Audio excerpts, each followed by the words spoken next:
अधिकार कर्तव्य कर्म करने में है, फल में नहीं। प्रायः बिना फल आकांक्षा के कोई कर्म करना ही नहीं चाहता। ये करेंगे तो इसका क्या फल होगा, वृंदावन जाएंगे तो इसका क्या फल होगा, ये दान करेंगे तो इसका क्या फल होगा। बिना फल के उस सत्कर्म की भावना ही नहीं करना चाहता। और अगर यही फल बुद्धि असत्कर्म में रख लो तो बच जाओगे।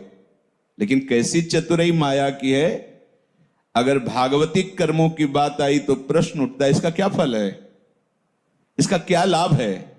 बड़े चतुर हो तो जब बुरे आचरणों की प्रेरणा होती है बुद्धि में, तब क्यों प्रश्न नहीं करते बुद्धि से किसका क्या फल है। तब कहते हो देखा जाएगा।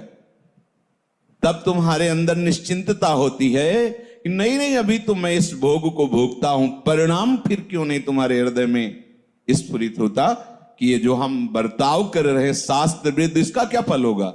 वही बुद्धि है जो सत्कार्य के लिए प्रेरित करने की बात करो तो प्रश्न खड़ा कर देती, इसका क्या फल होगा, इतने दिनों से कर रहे हैं क्या मिला, बहुत बढ़िया, तो इसे विपक्ष में क्यों नहीं करते।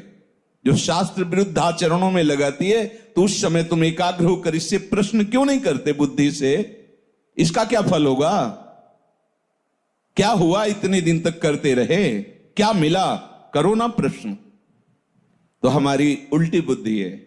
जब हम भगवत कार्य के लिए गुरुजनों के द्वारा, संत महापुरुषों के द्वारा, शास्त्र के द्वारा प्रेरित किए जाते हैं तो बुद्धि प्रश्न खड़ा कर देती इसका फल क्या होगा।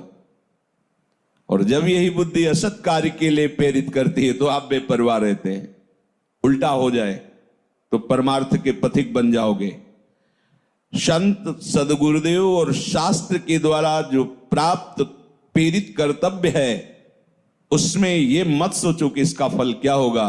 उसका फल एक ही होता है, भगवत प्रसन्नता, भगवत प्राप्ति, महासुख। कुछ भी प्रेरित करें हो, तुम्हें केवल उनकी आज्ञा का पालन करना है।